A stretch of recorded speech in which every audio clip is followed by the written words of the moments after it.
আমরা এই সূরা নিয়ে আজকে ইনশাআল্লাহ কয়েকটি আলোচনা করব। এক নম্বর আলোচনা, এই সূরার তাহকিক। আমরা সকলেই জানি কোরআনের ভিতরে 114টি সূরা রয়েছে। সেই সূরার তারতিব অনুযায়ী সূরাতুল ইখলাস হচ্ছে 112 নম্বর সূরা। এই সূরার ভিতরে মোট 4টি আয়াত রয়েছে। কালেমা বা শব্দের সংখ্যা হচ্ছে 15টি।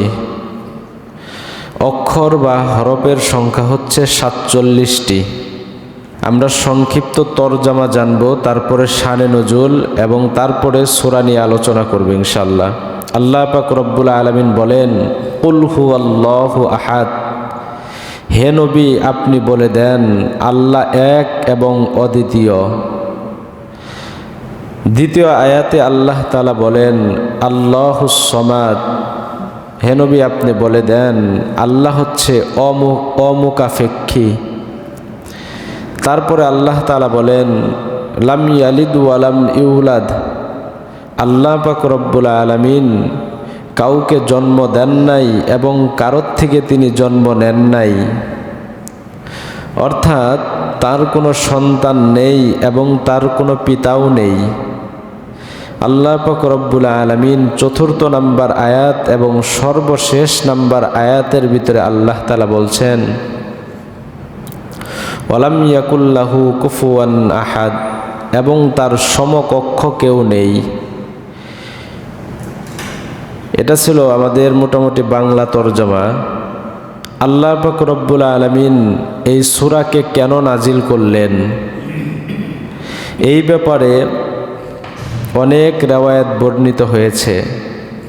আমরা 4টি রিওয়ায়াত নিয়ে আলোচনা করব ইনশাআল্লাহ তাআলা। এক নাম্বার, আব্দুল্লাহ ইবনে আব্বাস রাদিয়াল্লাহু তাআলা আনহু থেকে বর্ণিত। তিনি বলেন আন্নাল ইয়াহুদা জাআত ইলা নবী সাল্লাল্লাহু আলাইহি ওয়াসাল্লাম ওয়া মিনহুম কাআব ইবনে আশরাব ওয়া হুয়াই ইবনে আখতাব ইয়া মুহাম্মদ সিফ লানা রাব্বাকাল্লাযী বা'আসাকাল ফাআনজালাল্লাহু কুল হুয়াল্লাহু আহাদ। ইহুদিরা একবার আল্লাহর রাসূল সাল্লাল্লাহু আলাইহি ওয়াসাল্লামের কাছে আসলেন। তাদের ভিতরে একজন ছিলেন কাআব ইবনে আশরাফ, যে কিনা আল্লাহর রাসূল সাল্লাল্লাহু আলাইহি ওয়াসাল্লামকে গালিগালাজ করতেন, চরমভাবে অপমান অপদস্থ করতেন।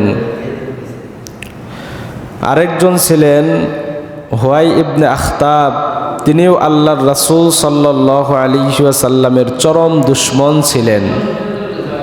তারা আসলেন, এসে আল্লাহর রাসূল সাল্লাল্লাহু আলাইহি ওয়াসাল্লামকে জিজ্ঞাসা করলেন ইয়া মুহাম্মদ সিফ লানা রাব্বাকাল্লাযী বা'আসাকা। হে মুহাম্মদ, তুমি তোমার ওই রবের পরিচয় দাও, ওই রবের গুণাবলী বর্ণনা করো, যেই রব তোমাকে নবী হিসাবে প্রেরণ করেছে, যেই রব তোমাকে সৃষ্টি করেছে, সেই রবের গুণাবলী বর্ণনা করো।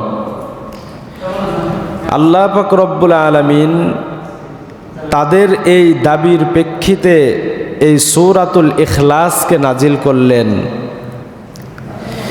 দ্বিতীয় নাম্বার বর্ণনা,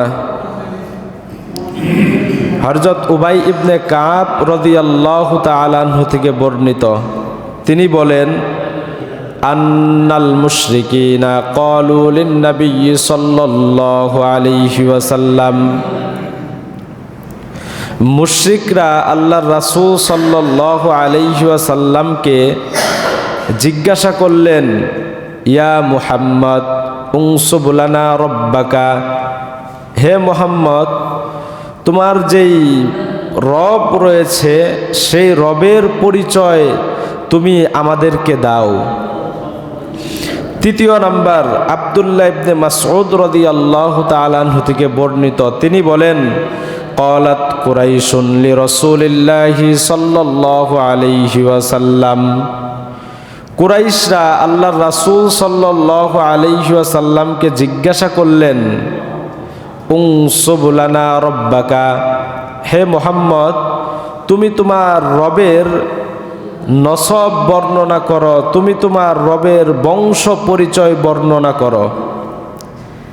আল্লাহ পাক রব্বুল আলামিন ফানাজালাত হাদিহিস সূরা, তখন এই সূরা অর্থাৎ সূরাতুল ইখলাস নাজিল করলেন। চতুর্থ নাম্বার, হযরত জাবের রাদিয়াল্লাহু তাআলা আনহু থেকে বর্ণিত, তিনি বলেন আন্না আরাবিয়ান জাআ রাসূলুল্লাহি সাল্লাল্লাহু আলাইহি ওয়াসাল্লাম, একজন গ্রাম্য ব্যক্তি আল্লাহর রাসূলের কাছে আসলেন, এসে বললেন উনসুব লানা রব্বাকা, হে মুহাম্মদ তুমি তোমার রবের বংশ পরিচয় আমাকে দাও। মুহতারাম হাজিরিন, মক্কার ভিতরে একটি বিষয় প্রসিদ্ধ ছিল, তারা তাদের বংশ পরিচয়কে খুব যত্নের সহকারে রেখে দিত, নামগুলো রেখে দিত, মুখস্থ রাখত। এবং কি অবস্থা এমন ছিল, আরবের যেই ঘোড়াগুলো ছিল এই ঘোড়াগুলোর বংশ পরিচয় তারা মুখস্থ করে রেখে দিত। তারা আল্লাহর রাসূলের কাছে এসে বললেন, তুমি যেই রবের দিকে আমাদেরকে আহ্বান করো সেই রবের বংশ পরিচয় তুমি আমাদেরকে দাও। আল্লাহ পাক রব্বুল আলামিন মক্কার মুশরিক, ইহুদি, নাসারা এবং গ্রাম্য ব্যক্তির জবাবে আল্লাহ তাআলা সূরাতুল ইখলাস নাজিল করে আল্লাহ পাক রব্বুল আলামিনের বংশ পরিচয় দিয়ে দিলেন। এই সূরার ভিতরে আল্লাহ পাক রব্বুল আলামিন নিজের গুণাবলী বর্ণনা করলেন এবং ইহুদি, নাসারা, মূর্তি পূজারী, অগ্নি পূজারী যারাই ছিলেন তাদের যেই দাবিগুলো ছিল সেই দাবিগুলোকে আল্লাহ পাক রব্বুল আলামিন খণ্ডন করে দিলেন যে তোমরা যেই দাবি করো সেই দাবি ঠিক নয়। আল্লাহ পাক রব্বুল আলামিন এই সূরার ভিতরে বলছেন, প্রথম আয়াত আল্লাহ তাআলা বলেন কুল হুয়াল্লাহু আহাদ, হে নবী আপনি বলে দেন আল্লাহ তাআলা এক এবং অদ্বিতীয়। আহাদ শব্দের ব্যাখ্যায় মুফাসসিরিনে কেরাম লেখেন আল্লাযী লা শাবীহা লাহু ওয়ালা নাযীরা ওয়ালা সাহিবাতা ওয়ালা ওয়ালাদা ওয়ালা শারীকা। আহাদ বলা হয় যার কোনো দৃষ্টান্ত হয় না, যার কোনো নজির নেই, যার কোনো স্ত্রী নেই, যার কোনো সন্তান নেই এবং যার কোনো অংশীদার নেই, তাকে আহাদ বলা হয়। তিনি অদ্বিতীয়, তার মতো আর কেউ নেই। দ্বিতীয় নাম্বার আয়াতে আল্লাহ পাক রব্বুল আলামিন বলছেন আল্লাহুস সামাদ, আল্লাহ পাক রব্বুল আলামিন হচ্ছে অমুখাপেক্ষী। এই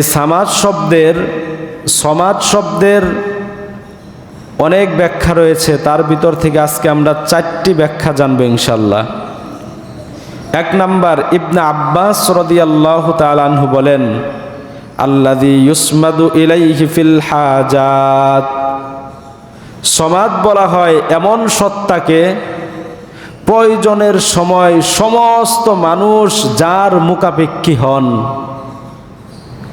পুনরায় বলছি, সমাদ বলা হয় এমন সত্তাকে প্রয়োজনের সময় যার মুখাপেক্ষী সকলেই হয় কিন্তু তিনি কারো মুখাপেক্ষী হন না, তাকে বলা হয় সমাদ। আর তিনি কে ভাই? আল্লাহ পাক রব্বুল আলামিন। হাদিসে কুদসির ভিতরে আল্লাহ পাক রব্বুল আলামিন তার রাসূলের জবানের মাধ্যমে জানিয়ে দিয়েছেন, যদি দুনিয়ার সমস্ত মানুষ, জিন এবং ইনসান, দুনিয়ার যত ইনসান রয়েছে এবং জিন রয়েছে সকলে মিলে যদি আল্লাহ পাক রব্বুল আলামিনের কাছে একসাথে চায়, আল্লাহ পাক রব্বুল আলামিন সকলকে যদি তাদের চাওয়াগুলো পূরণ করে দেয়, তারপরেও আল্লাহ পাক রব্বুল আলামিনের ধনভাণ্ডার থেকে এতটুকু কমবে না। যদি কোনো সুইকে সমুদ্রের ভিতরে রাখা হয়, সেই সুই ওঠানোর পরে তার সুইয়ের মাথার ভিতরে যতটুকু পানি লেগে থাকে, আল্লাহ পাক রব্বুল আলামিনের ধনভাণ্ডার থেকে অতটুক পরিমাণেরও জিনিস কমবে না। সুবহানাল্লাহ। এটাকে বলা হয় সমাদ, দেনওয়ালা। এমনভাবে দিবেন, তিনি সকলকেই দিবেন, তিনি সকলের প্রয়োজনগুলোকে পুরা করে দিবেন, কিন্তু তিনি কারো প্রতি মুখাপেক্ষী নন, তিনি কারো দিকেই মুখাপেক্ষী হন না। আর তিনি কে ভাই? আল্লাহ পাক রব্বুল আলামিন। দ্বিতীয় নাম্বার ব্যাখ্যা, আদ-দাইমুল বাকি। সমাদ বলা হয় আদ-দাইমুল বাকি আল্লাযী লাম ইয়াজাল ওয়ালা ইয়াজালু, যিনি সর্বদাই, যিনি পূর্বে থেকেই ছিলেন এবং সর্বদাই থাকবেন, তার কোনো শেষ নেই, তার কোনো ক্ষয় নেই, তার কোনো মৃত্যু নেই। তিনি পূর্ব থেকে ছিলেন এবং সারা জীবন সব সময় থাকবেন। তিনি হচ্ছে সমাদ। আর তিনি কে? আল্লাহ পাক রব্বুল আলামিন। তৃতীয় নাম্বার ব্যাখ্যা সমাদ শব্দের, আল্লাযী লা জাওফা লাহু। সমাদ বলা হয় যার কোনো পেট নেই, যার কোনো খাবারের চাহিদা নেই। চতুর্থ নাম্বার, লা ইয়াকুলু ওয়ালা ইয়াশরাবু। সমাদ বলা হয় যিনি কখনো কোনো জিনিস খান না এবং কোনো জিনিস পান করেন না, তাকে সমাদ বলা হয়। তৃতীয় নাম্বার আয়াত, আল্লাহ পাক রব্বুল আলামিন বলেন লাম ইয়ালিদ ওয়া লাম ইউলাদ। এই আয়াতের আল্লাহ পাক রব্বুল আলামিন তিন ধরনের মানুষের যুক্তিকে খণ্ডন করতেছেন। আল্লাহ পাক রব্বুল আলামিন বলেন লাম ইয়ালিদ ওয়া লাম ইউলাদ। আল্লাহ পাক রব্বুল আলামিন কাউকে জন্ম দেন নাই এবং আল্লাহ তাআলাকেও কেউ জন্ম দেন নাই। অর্থাৎ তিনি কারো পিতা নন এবং তার পিতা কেউ নন। অথবা আমরা এইভাবে বলতে পারি, তার কোনো সন্তান নেই এবং তিনি কারো সন্তান নন। আল্লাহ পাক রব্বুল আলামিন এই আয়াতের মাধ্যমে তিন ধরনের মানুষের যেই যৌক্তিক আকীদা ছিল, এগুলোকে আল্লাহ তাআলা খণ্ডন করতেছেন। এক নাম্বার হচ্ছে ইহুদিরা। তারা বলতো যে আমরা হচ্ছি আল্লাহ তাআলার পুত্র, নাউজুবিল্লাহ। নাসারা যারা ছিল এরাও একই কথা বলতো যে আমরা হচ্ছি আল্লাহ তাআলার পুত্র। আল্লাহ পাক রব্বুল আলামিন সূরাতুল মায়েদা 18 নম্বর আয়াতের ভিতরে বলেন ক্বালাতিল ইয়াহুদু ওয়ান নাসারা নাহনু আবনাউল্লাহ ওয়া আহিব্বাউহু। ইহুদি এবং নাসারারা বলতো যে আমরা হচ্ছি আল্লাহ তাআলার পুত্র এবং আমরা হচ্ছি আল্লাহ তাআলার ঘনিষ্ঠ ব্যক্তি, নাউজুবিল্লাহ।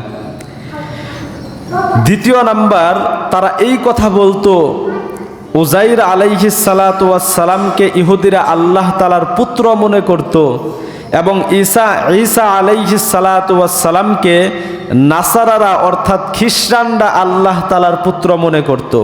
সূরা তাওবা 30 নম্বর আয়াত, আল্লাহ তাআলা বলেন ওয়াকালাতিল ইয়াহুদু উযাইর ইবনুল্লাহ ওয়াকালাতিন নাসারাল মাসীহ ইবনুল্লাহ। যারা ইহুদি ছিল তারা বলতো উজাইর আলাইহিস সালাতু ওয়াস সালাম হচ্ছে আল্লাহ তাআলার পুত্র, এবং যারা নাসারা ছিল এরা বলতো হযরত ঈসা আলাইহিস সালাতু ওয়াস সালাম হচ্ছে আল্লাহ তাআলার পুত্র। মুহতারাম হাজিরিন, তৃতীয় নাম্বার, যারা মক্কার মুশরিক ছিল, এই মক্কার মুশরিকরা যারা ফেরেশতা ছিল এদেরকে আল্লাহ তাআলার কন্যা মনে করত।